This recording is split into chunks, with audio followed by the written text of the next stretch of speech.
Thank you for being here. What's up? Sorry, nearly summer. For those of you who I haven't met, which I'm not sure if anybody, Dave Alden, I'm the chair of Urban Chat. Appreciate you being here tonight. The 30 minutes of casual conversation beforehand was an innovation for this evening. If you think it worked, we will continue doing it. If somebody wants to take over the task of bringing beverages and snacks, I would happily do that. Don't all raise your hand. But we can be afterwards. I normally have dignitaries, council members, mayor, I see none here, but over half of the job was here, which is a good thing. So Kevin, Dan, Sharon, thank you for being here. Note before you go schedule. 2 weeks from now, we'll do what's effectively a follow-up to this meeting. There is a pocket neighborhood that was built recently in Petaluma, but there's some older ones that could qualify, but there's a recent one, Keller Court Commons. One of the tenants there or residents there, homeowner, will come and talk to us. And then there's a recent project in Fieldburg. The developer of that project, Jim Hyde, will come down and be part of the conversation. They are both projects that are not as tight as Ross would prefer, but it's what was doable. That will be June 26th, Wednesday, in this room, 6:30, snack, and somebody else bring it. We actually have a yearly complete schedule for Go Before You Grow, TIGG, is the acronym we often use, into October. But the speaker for September 10th is being a little flaky on this. I don't want to get ahead of myself, but hopefully next time I can give you 3 months of advanced planning to get on the calendar. So, but a couple other things you can put on. If the concept of pocket neighborhoods intrigues you, the architect for Keller Court Commons and the woman who is going to speak to us have offered to host a tour of Keller Court Commons on Monday, June 24th. If you want to let me know that you want to participate, they, at this point, have put no cap on how many folks can attend, unlimited, but they do want to know who will be there, how many. So let me know, I'll get your name on the list, and we'll coordinate all that. You're talking about evening or evening? 4 o'clock. Oh, okay. On Monday afternoon. It's a good time. It's what they suggested. So there's that. Also on the calendar, this one really intrigued me. Those of you who were with us last fall, like summer, might have heard Tony Jordan from the Parking Reform Network talk to us on Zoom.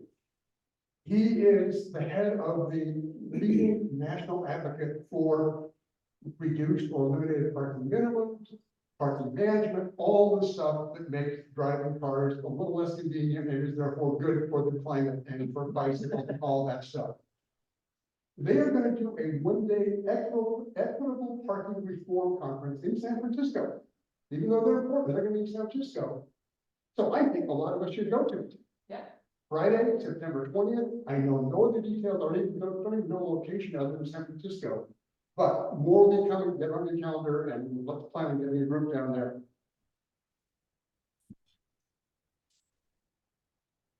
When we do these forums, people often ask me, what is the action item that comes up? And it spells out. I understand why people want an action item. They come in here, they're excited about the concept, and then what do you do with it? All you do is go home, nothing really happens. Unfortunately, land use is often that way. There's not the opportunity at this moment to say, I want that. But tonight can be a little different. Petaluma is updating the general plan. Once the general plan is updated, there will be updates to the 2 zoning codes that govern Petaluma. If you're puzzled why there are 2 zoning codes, that's a whole longer conversation, maybe some other time. But if you like what you hear tonight, if you think you might want to live in a pocket neighborhood someday or have family members who belong there, talk to you, or reach out to someone, whoever, and say, I want to be advocating for a changes in zoning code that make these kind of projects more feasible, more easy to permit than they are right now. And there are a lot of changes we can do. California developers generally tell me California is the worst place to do the Oregon, Washington are much more accommodating. So there are models out there. So that is your action item. Finally, I will move on to introducing our speaker. I met Ross through a very circuitous route, and it's sort of been fun. I had a good friend in high school, and like a lot of us do, I lost track. We lost track of him. I didn't know where the hell he was for 30 years. And then we just by chance reconnected. The two couples got together. We got along great. Just nice people. We just really enjoyed it. And at one point, Kelly, my friend, said, you know, we've got this good friend. He does really creative things with Rangers. He was talking about Ross. I was intrigued. I asked questions. I followed up a little bit. Ross's book came out about a year later. I probably bought it, went through it, continued to talk to Kelly about it. I took a trip to Seattle, took a day to take a look at some of Ross's projects. Some of the photos that you're receiving are from that trip. So through all of this, I forgot who Ross Chapin was. By the time I actually bumped into him at a CAU conference in Seattle, he was an old friend. And it was he's just such a nice man. It was great to finally meet him in person. I've since had a number of opportunities to meet with him at CAU, other CAU conferences. I heard speak twice a couple of weeks ago. And he's a kind man. In fact, our mutual friend became ill, passed away just a few years ago. And Ross and his wife were part of the caretaking, for which I'm always thankful to Ross. But Ross is the kind of person, he does these projects because they make community. Yes, I'm sure he gets paid for it, you have to do that. But when you talk about a project, his first question is, how do we build a community out of this? How do we make people better people by building good architecture? And that's exactly what the world needs. Ross, with that introduction, are you ready to speak? Ross, are you there? All right, I am here. Yes. Okay. Can you hear me okay? Yes. Okay, great. Well, it's just a pleasure and to reconnect, Dave, with you and to connect with the group in Petaluma. I was there, seems to me, not sure when, probably before COVID at this point, but not long before COVID. I came through there. So I have a pretty good sense of where you are and what's going on. I'm located up on Whidbey Island, north of Seattle, and I've been here for many years in a small town, and I've been taking part in my work from this base. And in the last probably 20, 25 years or so, my work went from local to national. I still do local work, and I'm very much from the orientation of local craft-oriented, very community-oriented work. But my conversations and my work is around the country at this point. So what I'm going to do is, let's see, can I share screen? I certainly hope so. Yeah, and optimize for video. Okay. Please install your Zoom video. Oh, great. Oh, no. Okay. Yep. Hey, we see your desktop. You see the desktop. Okay. You are screen sharing. Which screen are we seeing now? This came out differently. Hang on a second. I wanted to do a this text setup before, but we'll just try. Apologies for that. This is our first time with a remote guest in this venue. Okay. Do you see, I just want to make sure that we're getting the right one here. I'm going to just start playing this screen. Do you see the main screen or my navigator screen? Yes. We see your, yeah, it looks like a full screen presentation. Okay, great. Well, here we are. Well, this is a conversation or a presentation with a conversation, and I welcome questions during the event, during the time, and there'll be time afterwards to, go through this as well. This is some of the based on my work around pocket neighborhoods, which I see them being designed around human nature. Yes, they may be particular style or form or whatever, but there's more to it than that. The word pocket neighborhood has been used now for a number of years, and I want to go back and look at where it came from to start with. When I did it, I had no idea of the historic roots. And when I wrote my book, I began to just discover the wealth of um, information from Pasadena around 110 years ago or so. And so the bungalow courts happened then when there was such an influx of people. And these were instant communities for people that arrived from the East, and it gave them a good start.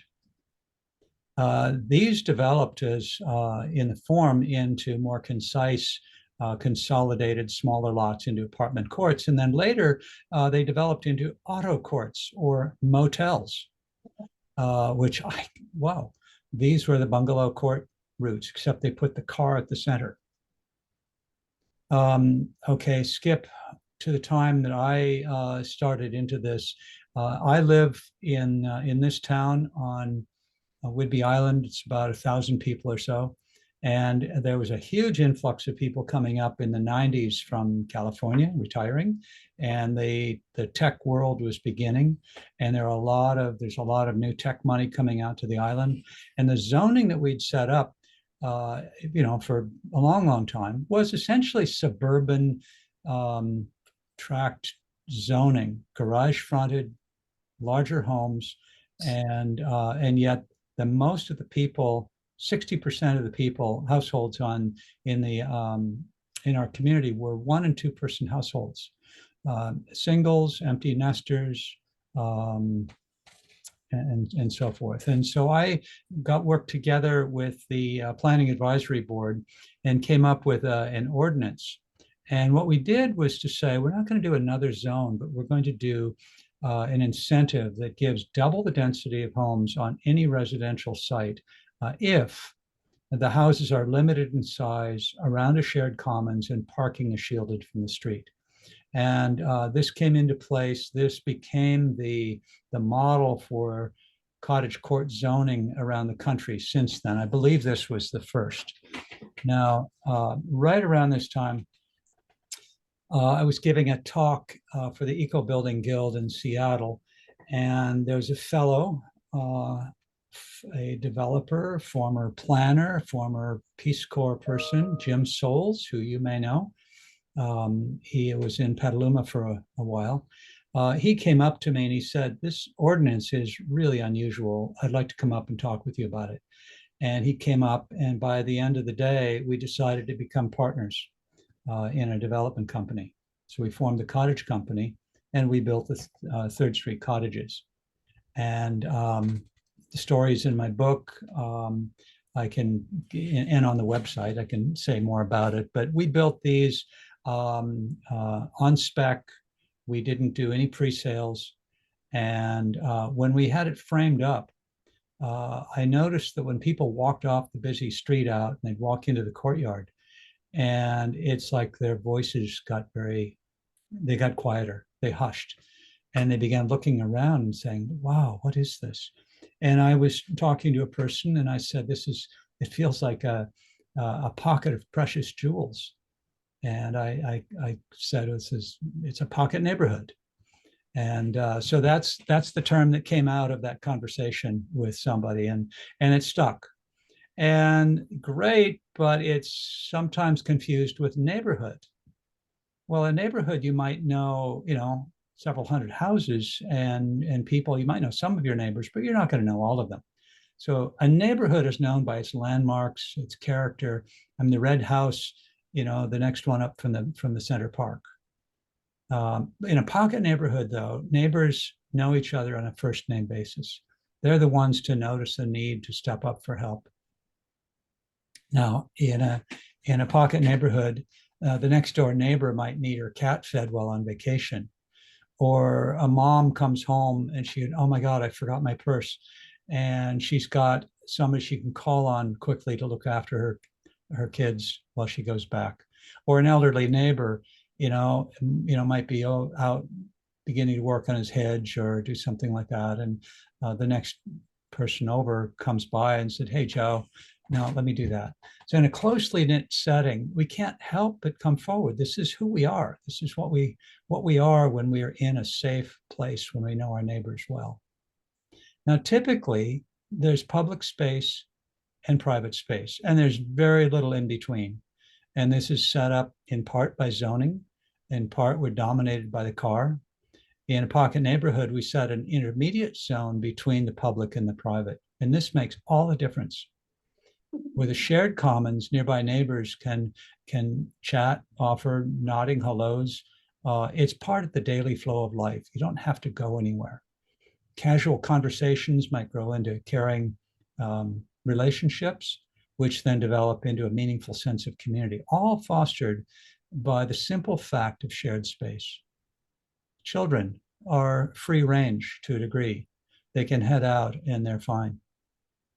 An elder, this fellow was expressed his relief that, you know, he's in a place and he's got a bad hip and that he feels comfortable knowing there are others around in case he might fall. So think about pocket neighborhoods as pockets of nearby neighbors. Now, this is all based on the fact that we're sociable. We're social creatures. We love to chat, we tell stories, we reminisce, we argue, we laugh.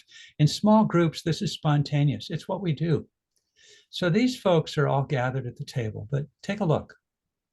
2 or 3 people to either side, sometimes across the table. These are the conversations. This is the scale of sociability.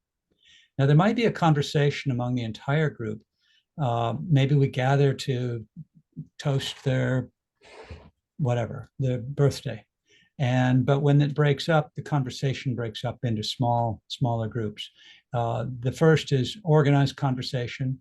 And in the second, the smaller group, it's just conversation, it's just chat. Now, pocket neighborhoods are designed around this fact of our human nature. So in America, however, subdivisions are built with a scale of economy foremost. It's a monoculture of individuals. The scale of sociability is unheard of. So unfortunately, conventional zoning mandates this. It's what happens.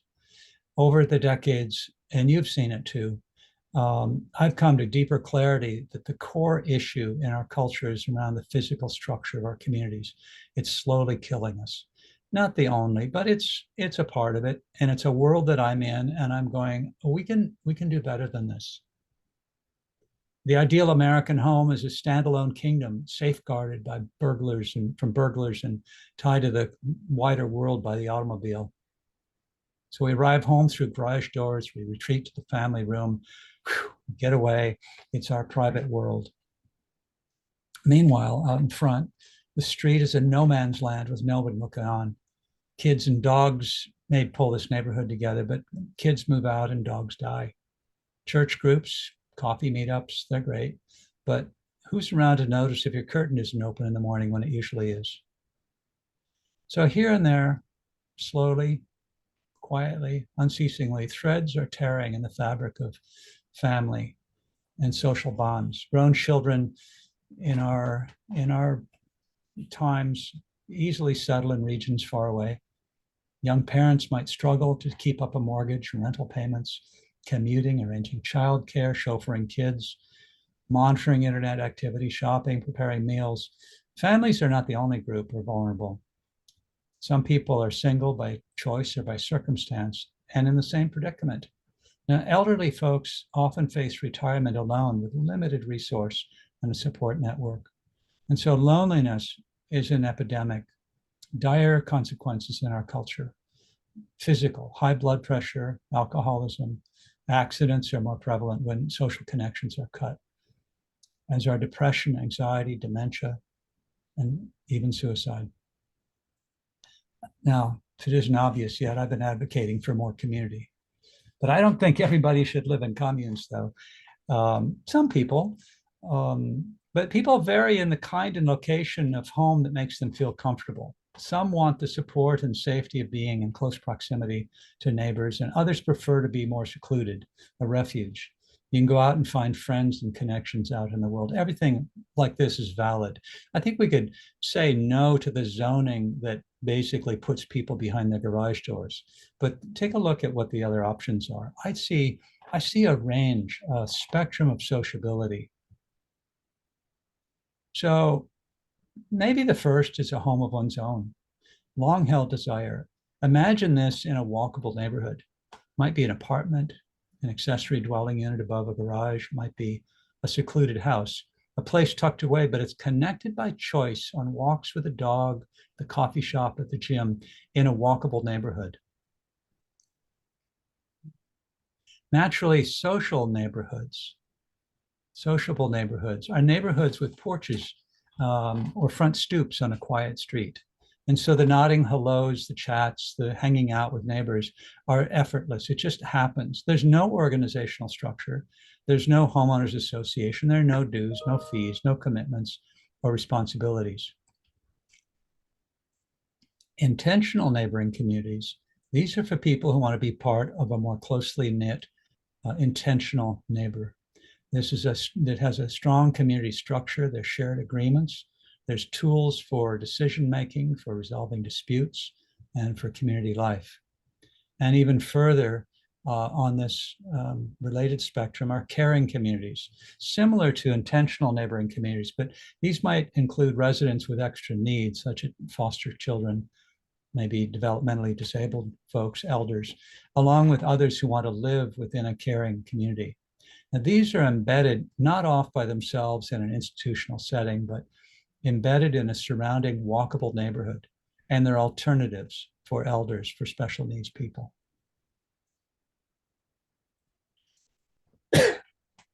Some of you might be familiar with pattern languages.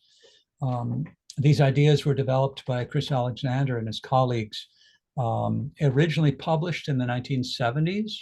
This is when I first came across it.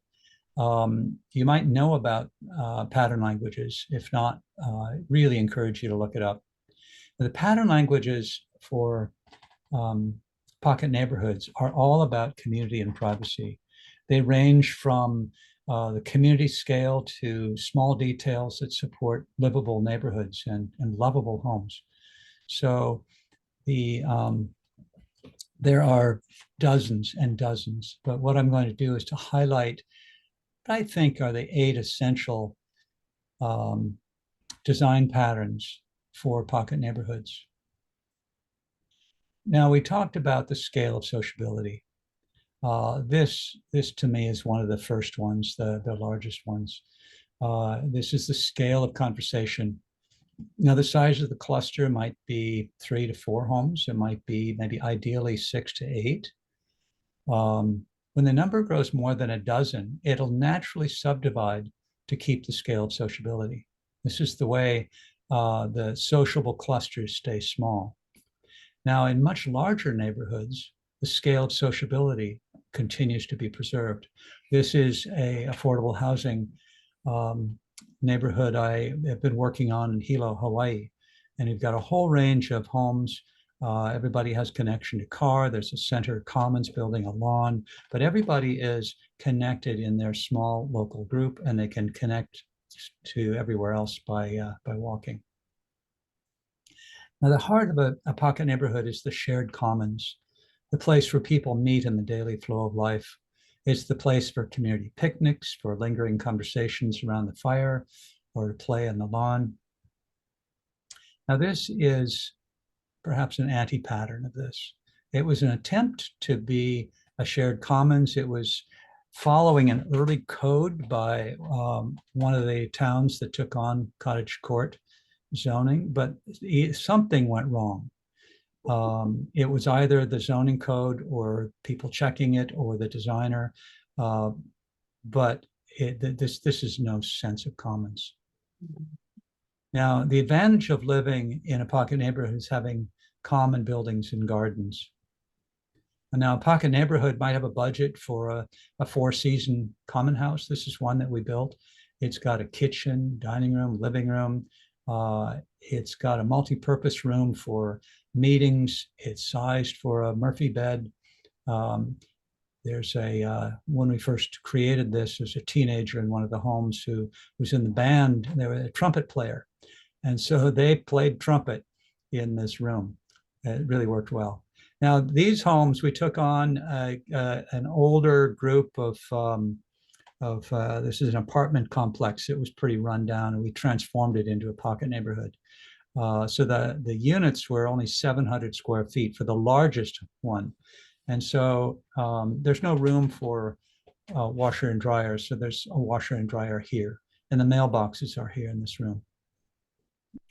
Now, it might be just one large room with a serving counter. My host potlucks or meetings or exercise in the morning or movie nights. Or perhaps the budget is smaller, still an outdoor barbecue, a picnic shelter. These are affordable amenities that bring people together. I think a commons tool shed is a necessity. How many lawnmowers are needed in a pocket neighborhood? How about one, along with rakes and shovels and hose and some of the other tools that you have? This is an easy one. Now, of course, pocket neighborhoods of any size will enjoy the benefits of a community vegetable garden. The way I see it, you grow food, you grow community. So in America, everybody has a car, nearly everybody. We can't get along without them.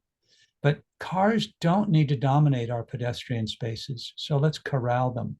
Let's have them behave as good neighbors. Now, if the climate allows, place them remotely from the houses so that residents walk from their car door to their front door through a garden. Make the transition an enjoyable experience. Or put the cars on lanes behind the homes along with mailboxes, a common house. To the left are garages, and there are backyard gardens of the houses and kitchens overlooking the back lane. In this community, we built a garage off a quiet street, and it has a walkway directly into the shared common area of the pocket court. Now, this is a plan for a northern climate with ice and snow, and you'll see that every house has an attached garage. It's off of a rear alley, and the alleys are less than 150 feet, which are the threshold beyond which you need a cul-de-sac or a K-turn for emergency vehicles. A room-sized porch fosters connections among neighbors.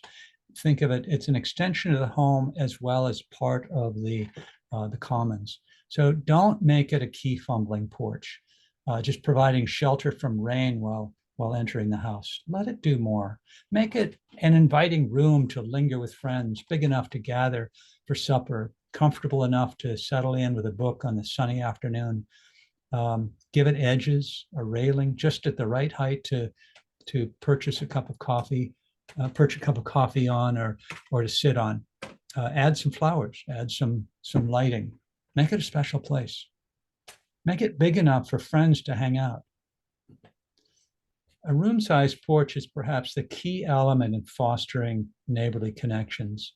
It's positioned between an active indoor space and the shared commons, and it belongs to both. So here you go. This followed the code. It had the right size. It was placed right. What happened? It's not room-sized. It's not conducive for hanging out. There's a barricade of a fence. It feels like you won't, it's just a place to get from here to there. It follows the code. And what is that picket fence? Jeez. Cute with a K? I don't know. So maybe they were picking up on the pattern that I've been trying to bring forward, which is called layers of personal space. So yeah, great.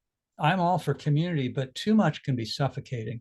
So with too much privacy, you can feel isolated. So this pattern, layers of personal space, it helps find the balance.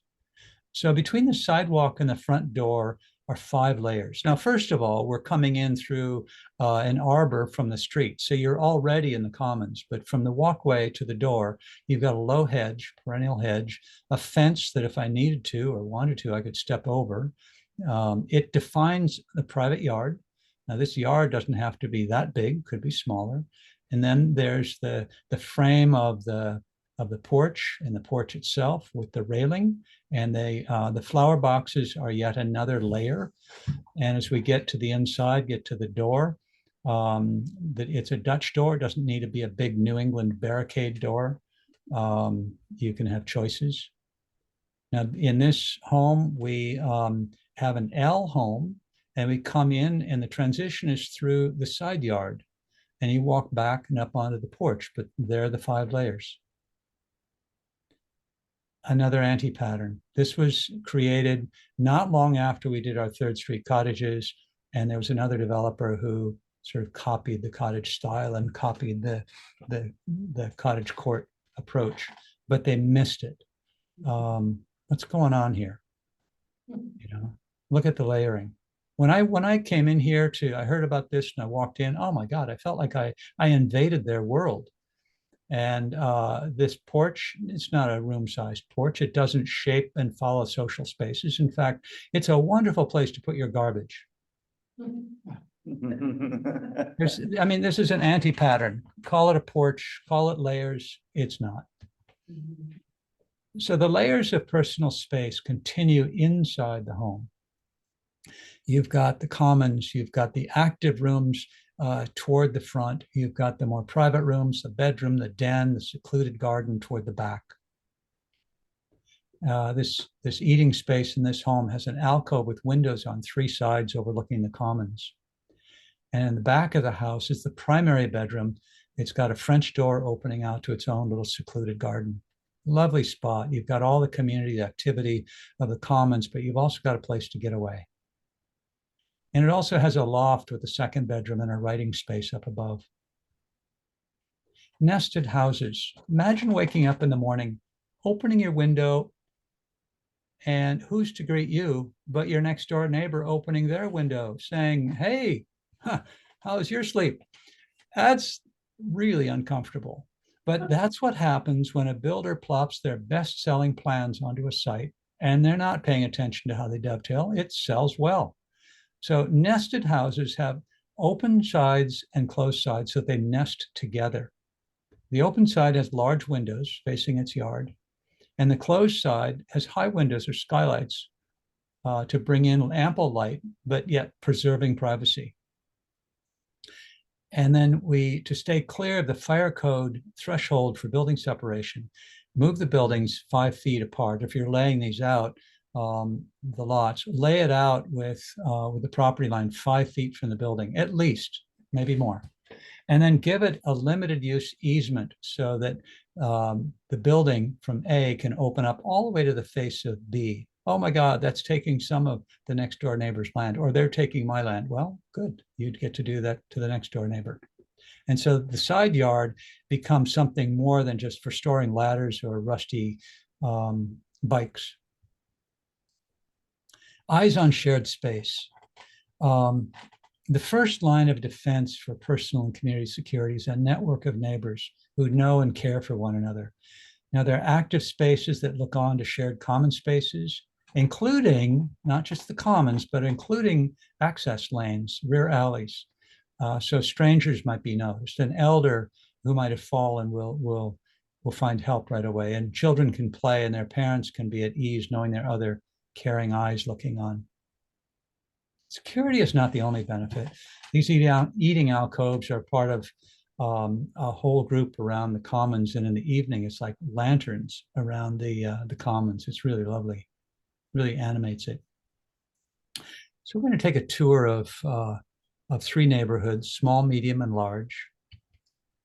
The first one is in Gresham, Oregon, near Portland, and the site is 110 feet deep by 245 feet wide. It's about 0.6 acres, less than 2/3 of an acre. We've got 8 homes. They range in size from about 550 to 1,500 square feet. Parking is to the side, as our community storage. At the center is a very simple commons building. It's got a tool shed, bicycle storage, barbecue, hangout place. Now, the long side is along the street with a pocket neighborhood cottage court. This is a challenge. It sets up a real design challenge. We'll get into that and how it's resolved. But when you think about it, a cottage court or a pocket neighborhood will naturally want to be internal. And yet, to be a good neighbor, we want to engage the street, which means having two fronts on the house. So this is taking a look at the site plan in more detail. Here you'll see the properties, how they're laid out. This is conveyed as a condominium, and you'll see the limited use areas and limited use areas coming through, having to do with common benefit as well as having to do with the next door neighbor benefit. I'm going to back up just a little bit here. What we've done is to slip off the street. Everybody has a covered spot. Everybody has a storage room. There's recycling and garbage, and there's extra spaces here. And then we, if possible, we'd like to see zoning that count adjacent parking on the street as part of the count. Whatever the requirements are for parking, I like to take a look at what will be the very likely functional needs of the parking.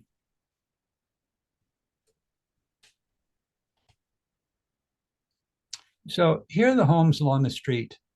They're quite close to the street. There's a step up to the porch. This is a small porch. The large porch is on the other side. And people can come and go. And I think this activates the street really quite well. The parking is tucked away. You can certainly see it, but it's buffered. And then from the far end of the parking, you'll see the entrance coming into the court. You might have noticed on the first slide, because the houses are not all on streets, what do you do for package delivery, for guests coming, for emergency? We have a wayfinding sign at both entrances that show sort of a map and name this. Here you'll see this one. It'll be another one right here. Coming into the court, it's quite intimate. It's not that large. The houses range in size. When we first did our Third Street cottages, they were 700 square feet about on the main level with a loft. That's it. And I think it served really well. As we got into doing more development projects, I felt that it was better to mix the household types and the householder types. And so you've got perhaps a empty nester retired there. And meanwhile, you've got a family with kids coming home, and the elder folks could be around while the younger folks are there. So you've got a larger house, or maybe you've got an extended family that lives with you, or maybe you've got an aging parent that lives with you. I personally think having a range of home sizes is positive. So we wrote another code that said, okay, so for smaller houses, the equivalent of double the density if they're under, say, 1,000 square feet or 1,200 square feet. And then we had 1.5 times the underlying density if they're up to 1,500 square feet. So there's a way to work with the code on it. This actually in Kirkland, Washington, is the Danielson Grove project. And what the city did was to put together a demonstration ordinance. They had been trying for some time to create alternatives in the kinds of homes that were being built in the developments. And they put it out to the development community and to the architects. And they said, okay, pitch us anything you want. We'll review it. And we will then, if we like it enough, we will say, okay, build it. Not we're going to have an entire zone, it's approved, but we're going to do like a trial run, a mock-up. And so we put together the code that we learned from previous work, and we said, let's do a code that has a smaller and a slightly larger, so 1,000 square feet and 1,500 square feet. We wrote the code, and then we developed this project in Kirkland. And after it was completed, they had a third party come in and test it and to check it. And then they did whatever they did to modify what we had put together and basically adopted it for their city. This is the one that you'd seen where you've got the 2 clusters through here. And so you've got 10 units on one side and 6 on the other. Parking is is separated through here where you walk through the grove of trees to the commons, or here's that 3-car group where you come in through the back. This has a basically a large room with a kitchenette with a sink and a bathroom, and in Washington, salmon are big deal, and the water going out into the sound is really protected, and so we had to filter everything, and so there's stormwater and trying to filter all the water right around the houses. Anything that overflows, there's a 30,000 gallon tank below this building. So they're sitting above a retention tank, which then gets metered out after the storm events. This is looking in the other direction. And pocket neighborhoods are great because they're flexible in their layout. We worked around the existing grove of trees. We saved 70% of the trees on the site. Here you'll see the look from the end of that courtyard over to the next one. This is the larger home. It's about 1,500 square feet. You can see the patterns that we spoke about as we're going through this. This is interesting. When we presented this to the neighborhood group before we had done it, it was I think a sanctioned meeting with the city, and this woman came up. She was probably in her mid-80s, very energetic, very feisty, and she was really upset because we were developing a site in her neighborhood that she'd lived for 35, 40 years. And she said, you developers, you come in here and you say all the fancy stuff, but look at what's being built. It's nothing for me. And my daughter wants to move me to some kind of a elder home. I don't want to leave. And I tried to say, well, we actually are doing houses that you may be interested in. And so we named this the Betty Lou after her. Her name is Betty. And afterwards, I'm sorry to say, Betty Lou never showed up. But there was a woman who was in a wheelchair, and she or disabled somehow, and she had friends help build raised bed gardens for her.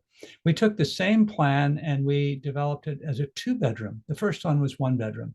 So this plan we call the Betty Lulu. Now, some people say, is it an issue where you've got people walking from their car door to their front door? And I've asked people afterwards, and maybe it's they're self-selected, and they say, well, it sure is. I wouldn't have it any other way. Well, why? Say more.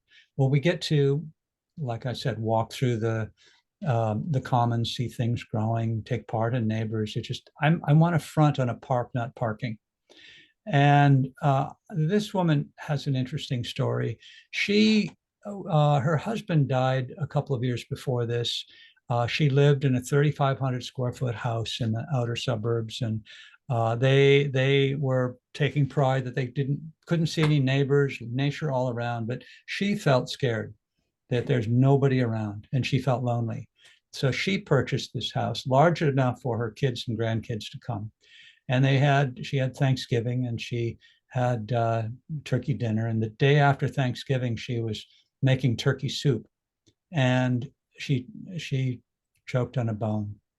I mean, choked on a bone to the point that she couldn't inhale, she couldn't yell out, she couldn't do anything. It's what you just totally fear. And she ran out to the porch, and she was just panicking. And the woman in the house across the way saw her and had some idea of this kind of thing. And she ran over and she assessed Joan. She pulled the bone out, and Joan was sitting on the front stoop and she was crying. She just said, if I hadn't lived here, that would have been my last Thanksgiving. Now, when I was doing these, I was thinking, oh, community, oh, lovely daffodils, oh, lovely, this kind of thing. I didn't realize that this setup, this arrangement saved her life. So this is a project that I'm working on right now. It's on 40 acres right next to a site where there are utilities in our town. And we're going to see how pocket neighborhoods are one aspect of a toolbox of many things. So we have, there's another portion of this across the way. More than half the land is forested preservation area, but we've got a whole group of different neighborhoods and sub-neighborhoods. Every sub-neighborhood has a green space, a community garden, a park, a commons building, and so forth. And in a larger neighborhood, you've got the county road, you've got the local neighborhood street. There are no driveways for the most part. And then there are lanes, and then there are alleys, and then there are a whole network of walkways, from sidewalks to walks to trails going back into the woods, back through town. There are places for electric car charging stations, for covered bicycle parking. And so when you begin to map out a larger site, you begin to see the patterns come together and how they weave together. This is the site from the county road looking in, and you'll see the neighborhood hub building with co-work spaces, a little cafe, plus food hub, exercise, yoga space. And then you've got maker space workshops, which is the place for staging a little small house village here. These are going to be 400 square foot houses around commons. Here you'll see from the street the multifamily that you saw, the court. This is the street side. And then you've got a neighborhood with a little park in it. And by design, it's got affordable fourplex units. It's got aging in place, one-story duplexes. It's got family-sized homes with side court entries. Here you'll look back and you'll see the park, and it's got a tool shed and a barbecue spot. Might be a town, small town street. This is the hillside behind with the forest, the trees. So as I said, this is a toolbox. You'll see this dovetailing really well. You've got homes with room-sized porches facing with layers out to the street, and then behind it, you've got a group of houses, garages, live-above, opening onto a community garden and a park, play space. Another kind of pocket neighborhood using a rear lane. Here we're looking back to that park that you saw before. You're looking at one of the single-story aging in place homes, the live above the garage. So pocket neighborhoods, they can step up and they can help meet the housing challenge. Yeah, I'm sure Petaluma. I mean, I heard this morning that the average priced home on Whidbey Island, where we live, is $869,000. Now, in your world, maybe that's not that expensive, but in our world, we're just like, huh, what? What do we do? Here's another situation. This is Skagway. This is the ships go up. You may have been there, go up to Glacier Bay, and you arrive at this little town where there's no roads in except overland over through the Glacier Pass. And people come in, and it's just this crazy busy place when the ship is in and during the summertime. And what they're having is a really hard time finding workers. And so the owners of the local bus company bought 2 lots that had a tear down house, and they came to me. It's right really at the heart, right near the dock. And they said, help us. And so we took 100 by 100, and on each we did on one a triplex house, and on the other a multi-suite house, a micro suite house. I'll show you this in a minute. And so the lot goes right through the middle of the two. The triplex would have a 2-bedroom attached to a 1-bedroom with a 1-bedroom up above. And this was the corner. This is what you see from the street. This would be, I think, fitting into the fabric of the neighborhood quite well. And yet there it is, 3 homes. And in the backside, you've got porches facing a shared area. There's the property line. Still 2 lots. These could be sold separately. Now the micro suite house has 6 semi-independent units, a heck of a wet bar. It's got a sink, a refrigerator. It's got its own shower, its bathroom. There's no stove. Maybe there's a hot plate. Well, you go down to the shared commons. So in most codes, it doesn't say that you have to have Ozzie and Harriet there with their two related kids. You can have multiple unrelated adults. This is basically a 6-bedroom house because it's got one kitchen defined by a stove. And so this is a way to get workforce housing in a respectful way, which brings people together on a very small piece of land. So there are 9 households on a 100 by 100 site. So homelessness is a real challenge here. I'm sure it is there. And so there's a group that bought this old house, and they developed this into a housing unit up above, a commons down below with laundry and storage. And I worked with them to look at clusters of tiny houses, each around a little sitting spot, place for bikes, tools, recycling, play, and working with 264 square feet, 12 feet by 22. I've got other versions of 24, 30, 31, 32 feet long, and different kinds of things. But these could be built modularly. They could be built like, there's the local church group they organized. They had 10 churches come together to build 10 houses. All right, so this is right across the street from where I am. There are 2 lots. Each of them were going for $350,000 each. And on the Friday before Easter, they dropped in price to $199 each. And I got a couple of calls that day. Hey, do you know what's happening across the street? And by the end of the afternoon, I had drawn up 3 different variations. And the next day worked up a pro forma. And I said, I think this might be workable. And Deborah and I, my wife and I, put an offer on the property. And by Easter, we negotiated a deal. We had 30 days to see its feasibility. And on Monday, I met with modeled it quickly, and I met with a planning director. We combed the code and looked at the plans, and she said, it looks like it's workable.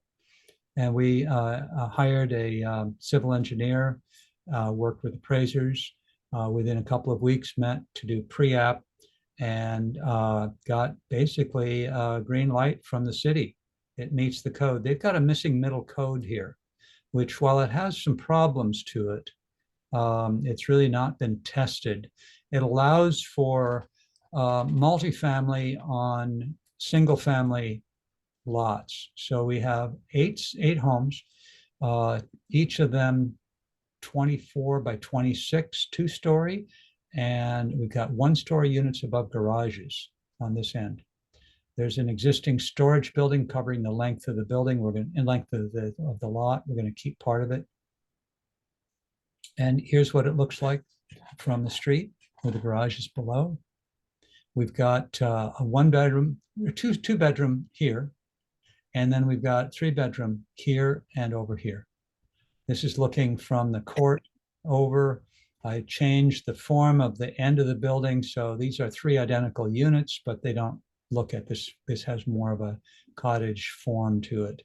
Again, you'll see the layers of personal space in a very small distance through here, and then the shared lawn. We don't need to get into it, but very simple basic units that could be modular.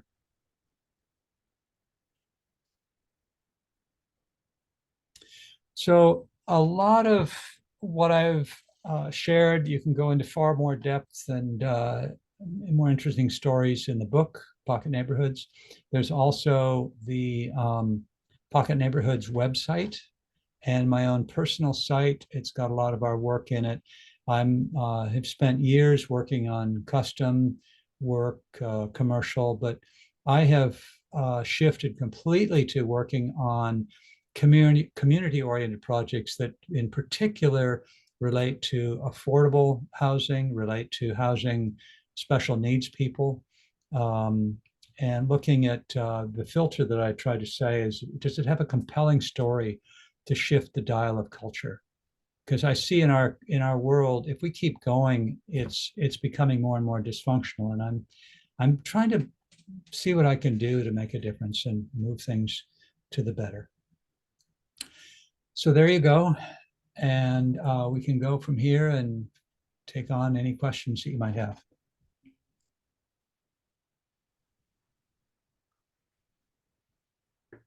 And Ross, please work with us on audio, because I see some reports in the chat that actually using the microphone might make things more muddy for you. So we're gonna have to adjust on this as we go. All right. Was my voice coming through clearly, or is there other voices coming? Yours is awesome, and the people in the chat say your part of this presentation has been fantastic. So Well, maybe what you can do is, I'm hearing you fairly clearly. If you want to repeat any questions, that would be good. perfect. So you're saying we shouldn't use the mic at all?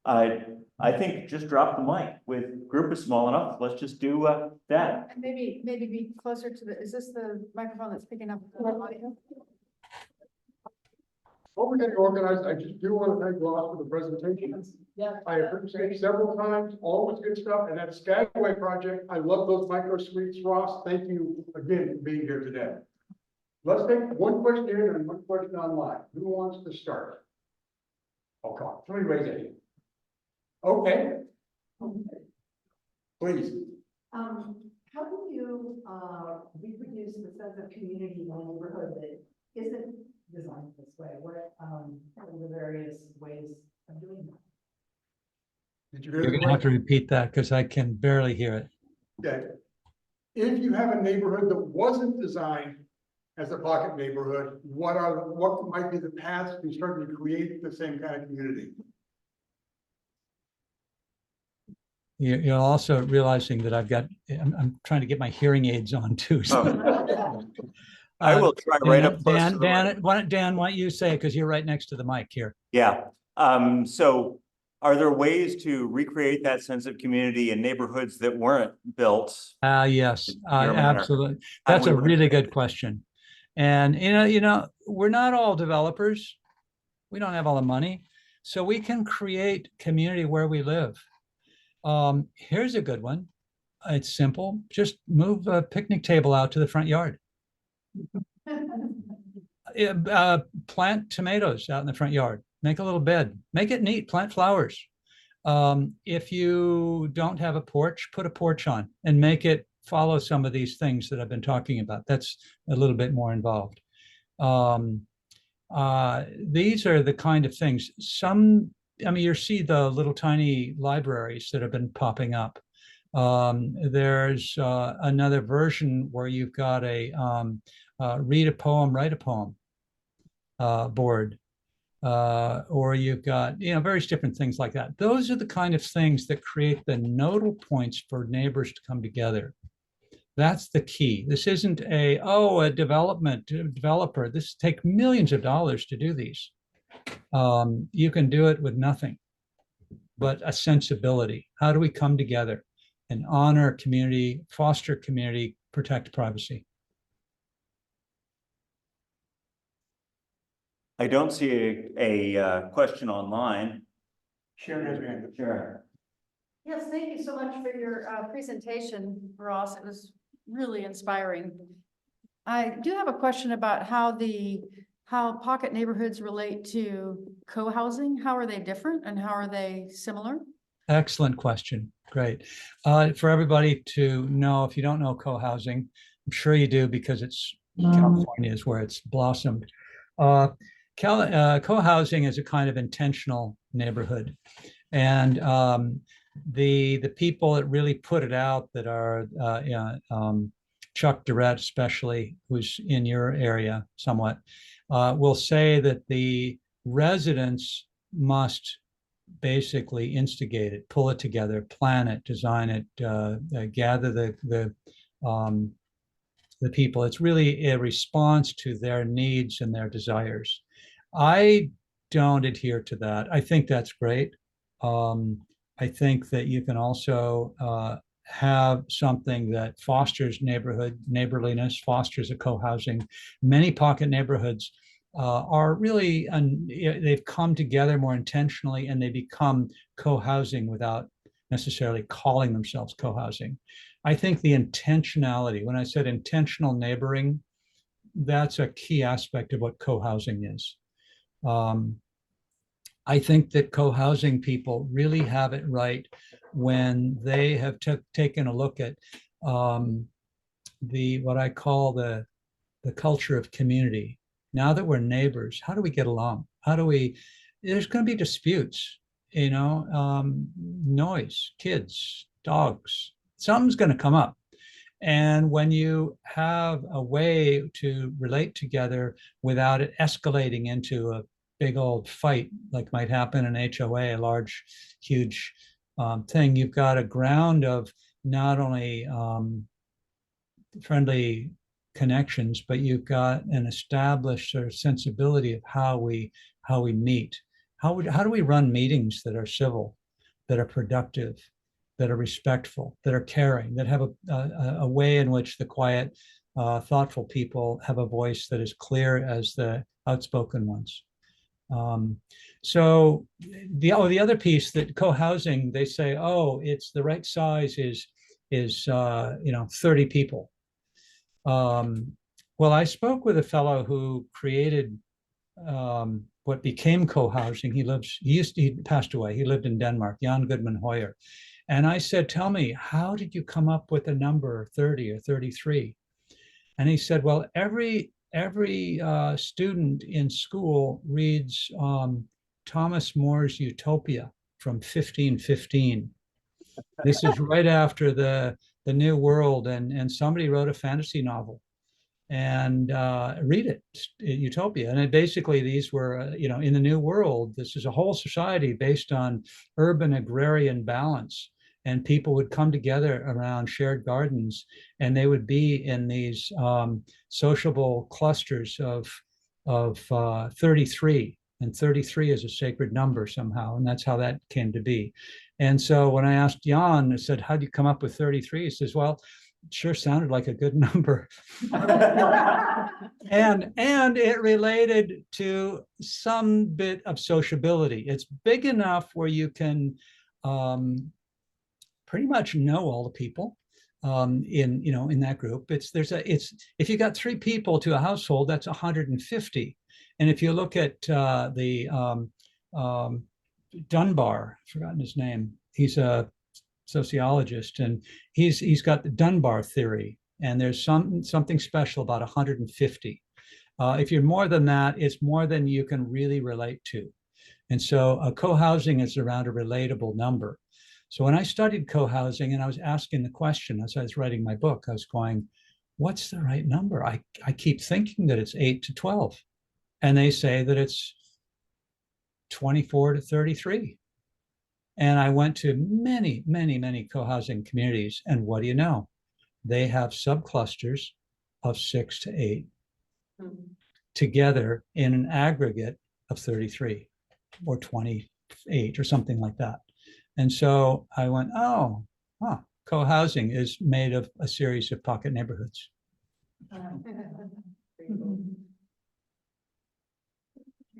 By the way, before I answer that, on my pocket-neighborhoods.net, sorry about that long thing, is a blog, and I have an article, co-housing and pocket neighborhoods, what's the difference?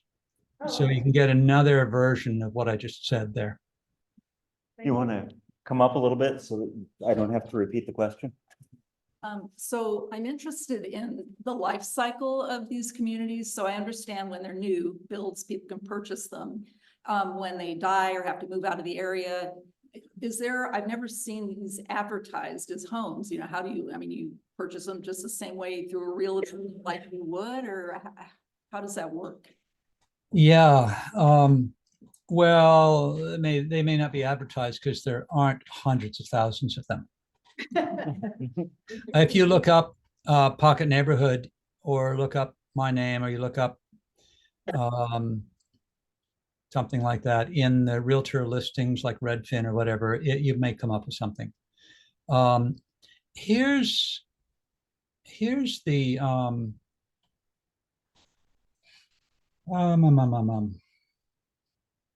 I'd love to again be all happy and rosy, but I'm going to kind of tell a sad story that's been very discouraging. Third Street Cottages. We built it. We met with, we marketed it. I talked with probably 1,500 people coming through to see it. And we helped people find what was right for them. I used to say we didn't sell anything, we would find the good fit, not only for us with them, but for them with us.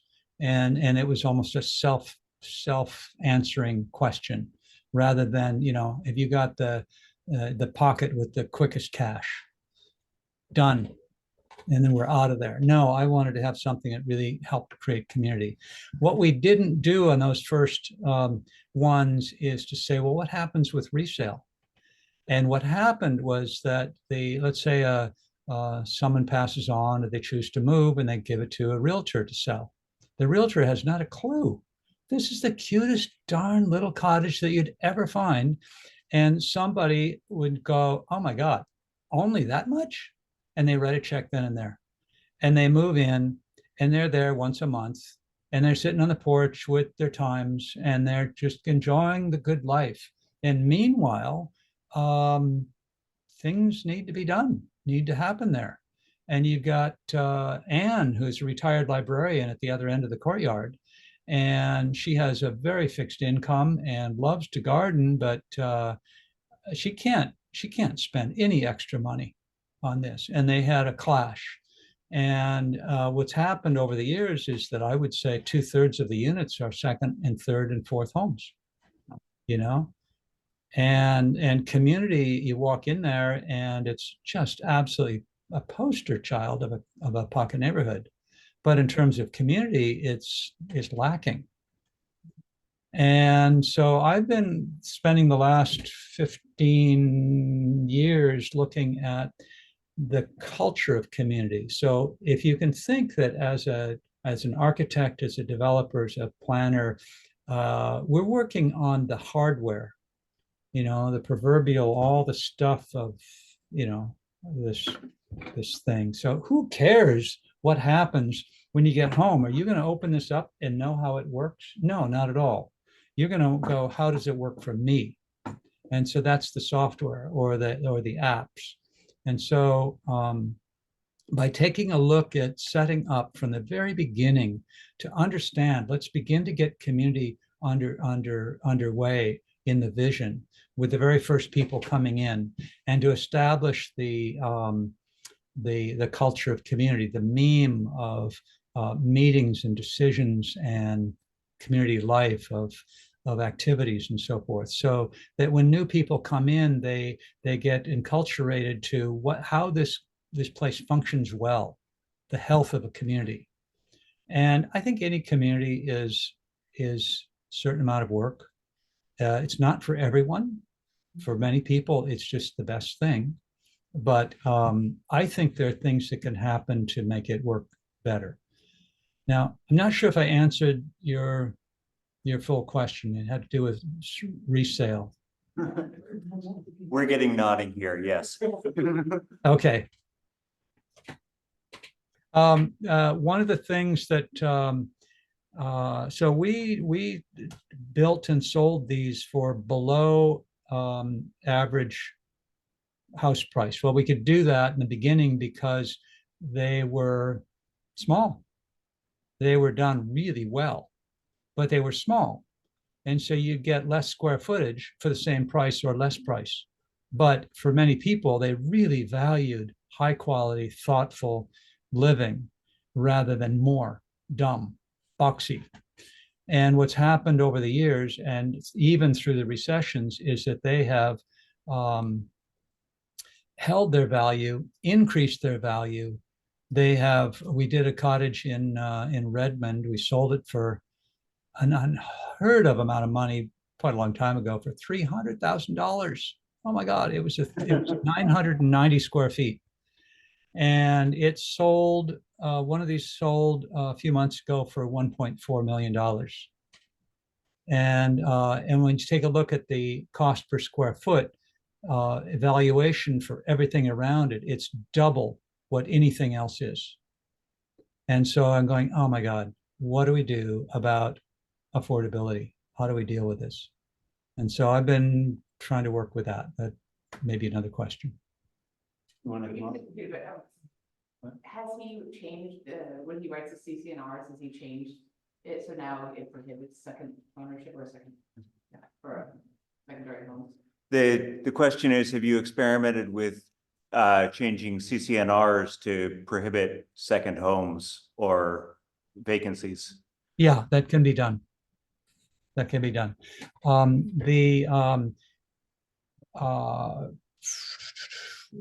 A few pictures that I had show we took a 16-unit apartment complex and we set this up with CCNRs like this.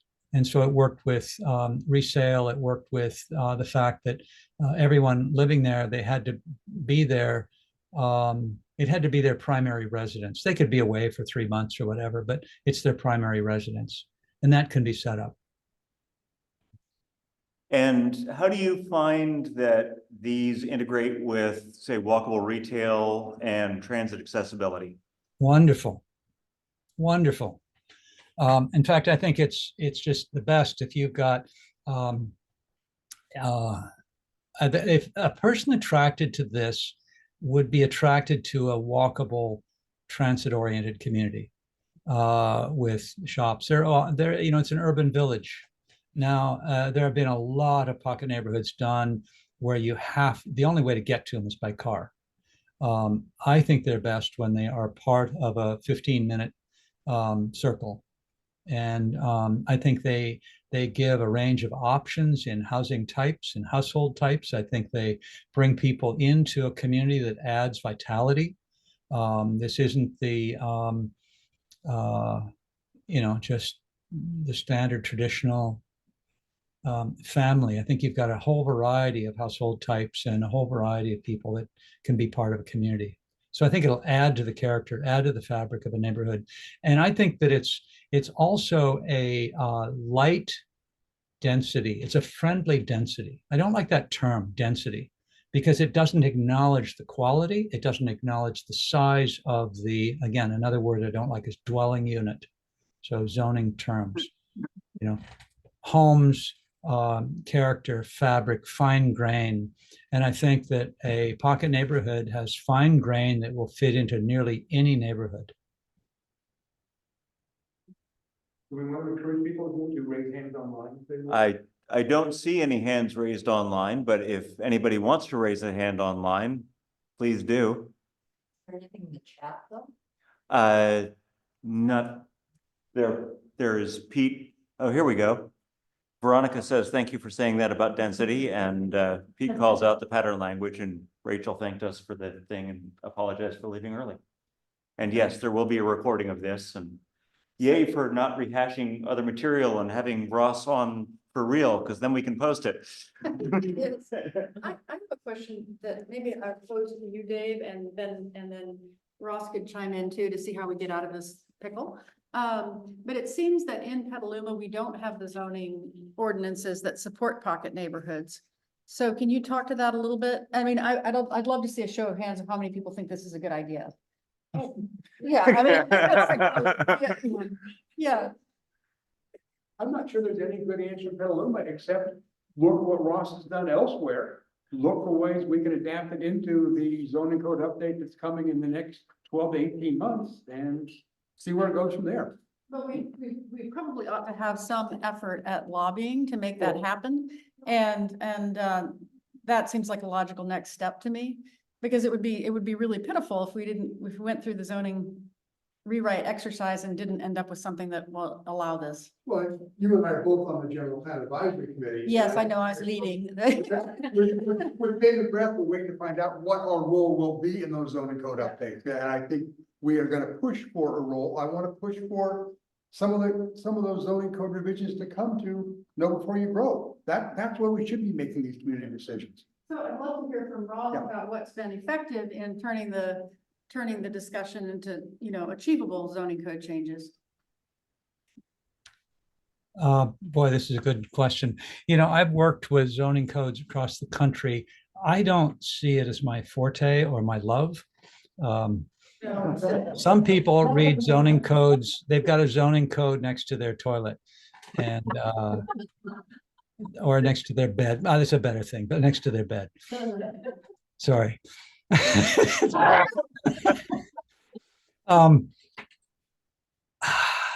I would probably say most of the work that I've done, I've actually done around either a PUD, where you take a look at the site as a whole, and then you're working within that, and there's flexibility. It's a more encumbered city process to go through, and you probably will have builders that will really push against, more process, going through. I think that's a challenge.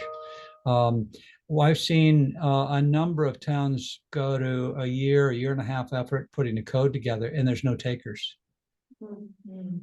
And I would probably say find a way to test it, to reach out maybe to the Incremental Development Alliance group, part of the Congress for the New Urbanism, and have people come in and do some testing of the code. What could you design with the code? How do you break it? How do you work the code to do anti-patterns? How do you create a code that is attractive to builders, that will, any builder or a developer, if they're doing this, it's going to be somewhat risky. And is it worth for them to go through it? Or are they going to just go, no, give me your standard old garage fronted home that I can do by the regular code, and they're fine? How are you going to attract them? And so engage them in the conversation, show them good examples. I would, it's going to be one of these balances between, it's important that the code specifies really well and thoughtfully, but then if you get too much, it's kind of like too tight and too cumbersome, and it doesn't give room. I have thought about taking dozens of codes that are now out right now and try to do a study of them. I have not. I think it would be a good thing to do, to say, okay, of these codes, what are the things that need to come together? And I think it's important to know, well, what is the intent? Is the intent to add a range of housing types for a range of household types and ages? Or is it related more to affordable housing? Or what does that mean? You may have a community that is changing its demographics age-wise. Is it meeting certain needs? So take a look at those, set the intentions, and set them out clearly, and then unfold your code from there. Thank you. Cool. I think we had Dwayne, and then you're up. Yes, of your book, the chapter on village greens in Davis was most impressive, the layout there. And the walkability and the community. It seems to me we have a parcel in Petaluma, about 90 acres, right across from the new train depot being built. And would love to see exactly that, your village green, so that all people could walk to the rail and walk to the community shopping center there. And have you done any village green type buildings around rail, or do you know of anybody else who has? Have these been done around the rail stations? So, but in a village green kind of sense. And I Like the think Davis Village? Yeah, exactly. Yeah. Oh, yeah, great. I think that they're being done here and there. I think that if there is development, I am completely on to having development that is, sure, if you understand that walkable urbanism, new urbanism kind of things. What I'm trying to do is to bring into the conversation the public-private gradient, the sociable gradient, and how do you work with sociability within a walkable neighborhood? I think that it needs to be a part of it. The great thing about pocket neighborhoods is that they're flexible in terms of the kind, what you can do on different pieces of land. Well, when developers came to me, they didn't have these perfect 2/3 to 1 acre sites infill in an established neighborhood. They had a site that was 5 acres with this kind of wonky site, or 10 acres, or 40 or 80 acres. And so I worked with the city of Allentown, Pennsylvania, and Greenville, South Carolina, and I worked a pocket neighborhood code for larger sites. And what it did is to work with sociability as one of the prime elements of a zoning code.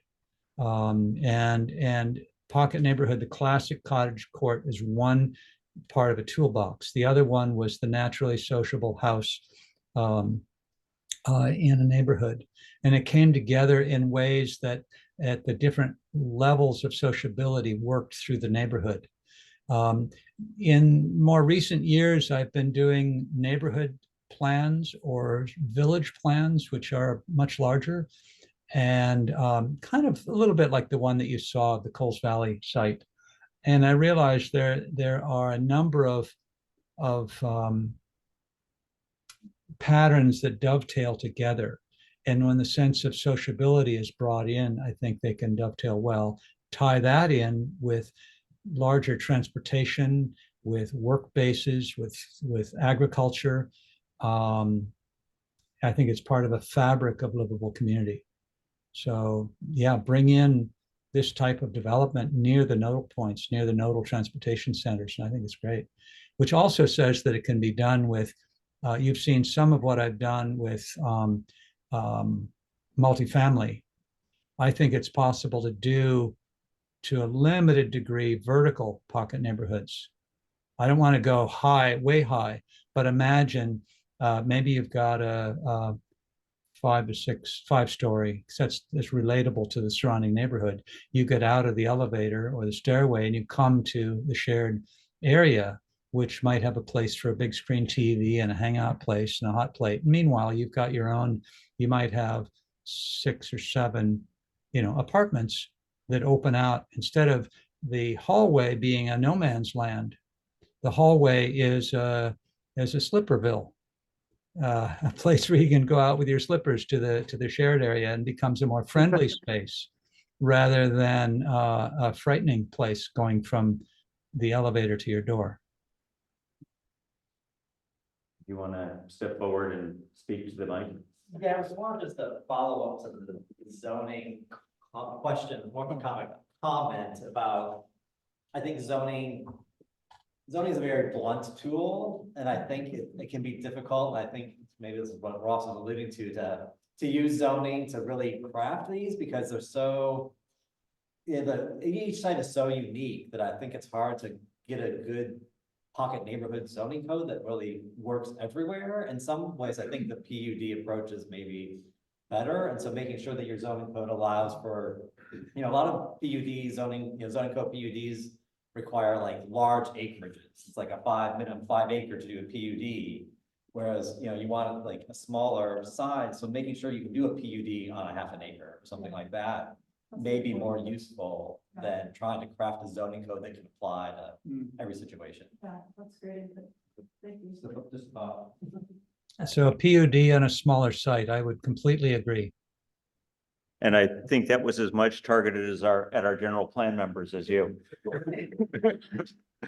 Yeah, well, what I'm aware of with this is that how do we work with planning a project as a whole rather than piecemeal parts, subdivided parts?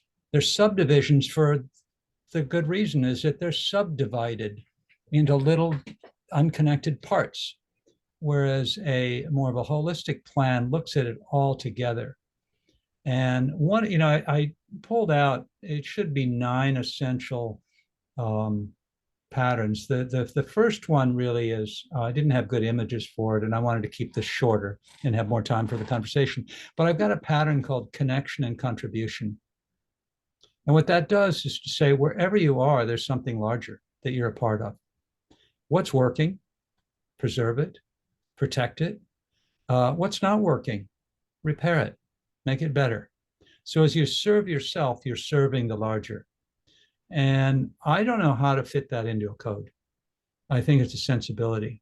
But I think having the PUD as an approach to say, with whatever site you have, work with it as a whole. And I think that would be a benefit to your community. I had a question.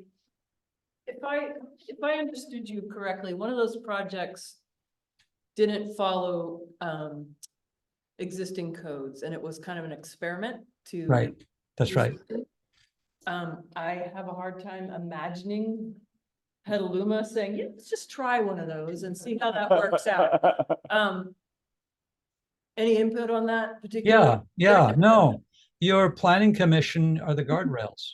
They're not going to say, hey, you can do anything. You just don't do it once, just you can do anything. No, you can't do just anything.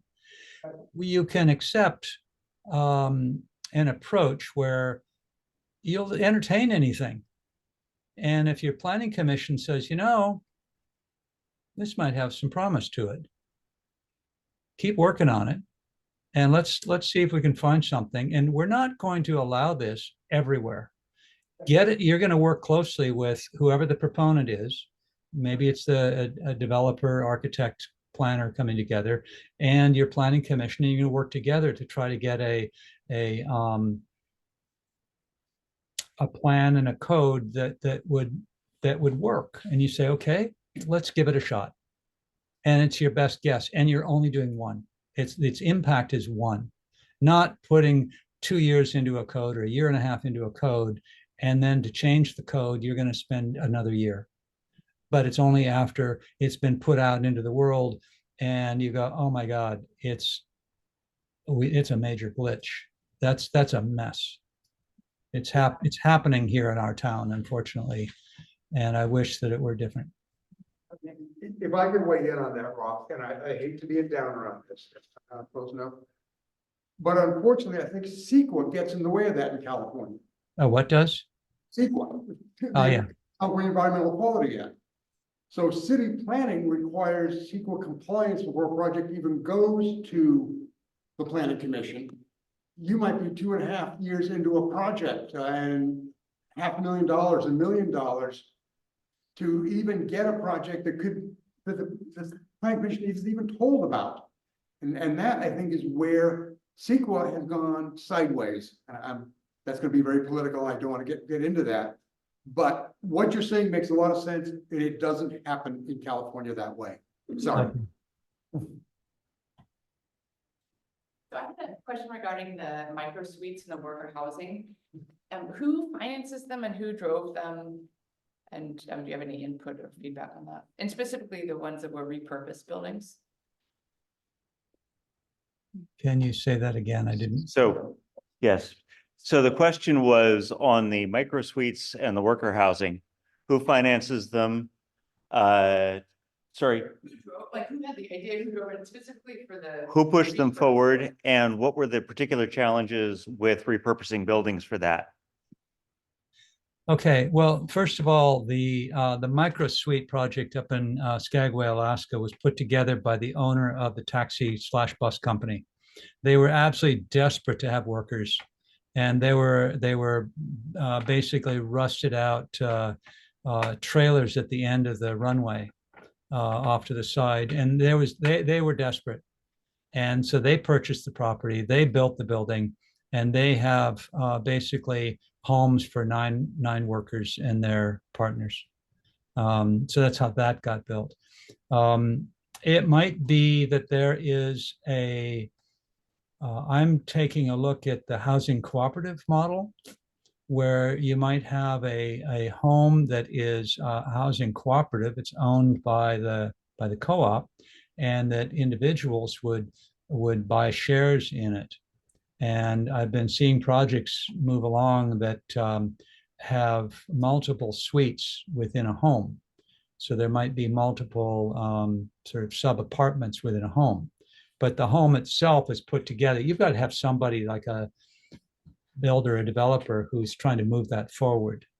But again, given the prices that are going on, given the fact that we're cutting our communities off at a certain income mark, which means a certain age mark, which means that everybody is going to be older, generally skewing older. How do we have an entryway to come in? And I think a multi-suite house, a housing co-op, I think these are points of entry for some people by choice, but for some people it will be, this is what's possible. This is what gets me into being part of the community in an engaged way. And one more thing in terms of retrofitting. Another idea that we've been exploring is here on Whidbey Island and maybe in other places, there's an abundance of oversized, underutilized homes. 2 people, 1 person, 2,500, 3,500, 4,500 square feet. And so how do I go in there and do some house whispering with a builder by my side and say, okay, imagine a door here, tap into the putting in a kitchenette. Again, a heck of a wet bar. So you've got a sub suite within a home. I call it an in-home suite. It's not a separate dwelling given all of the code ramifications and all of the fees attached. So you do these modifications of existing homes. You don't have to build anything, you modify something. So for far less money, you can get rentals very quickly. So we're beginning to put that out. We're seeing the first ones. They're happening, whether you would like it or not. They're just happening. That's what people do. We're trying to do it so that they are above board. Sure, you get a permit for it, but it's not a separate dwelling permit. It's a remodeling of your home. It's an in-home suite. Isn't that what is it, SB 50, the ADU legislation in California? There's 3 different kinds of ADUs, separate, attached, and A junior ADU is what I've heard. yeah, within your home. But I Yeah. think you can do one, right? Yeah. Oh, you're talking, yeah, doing one. For the ones, I think the junior ADU, you can have an ADU is separate, and then from your house, and as well as a junior ADU. Oh, okay. And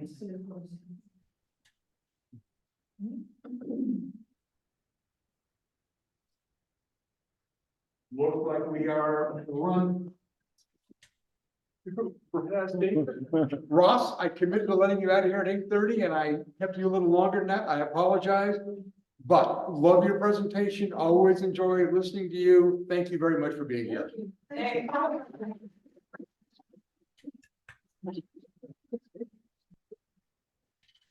All right, carry on. I look forward to hearing more stories on what you come to next.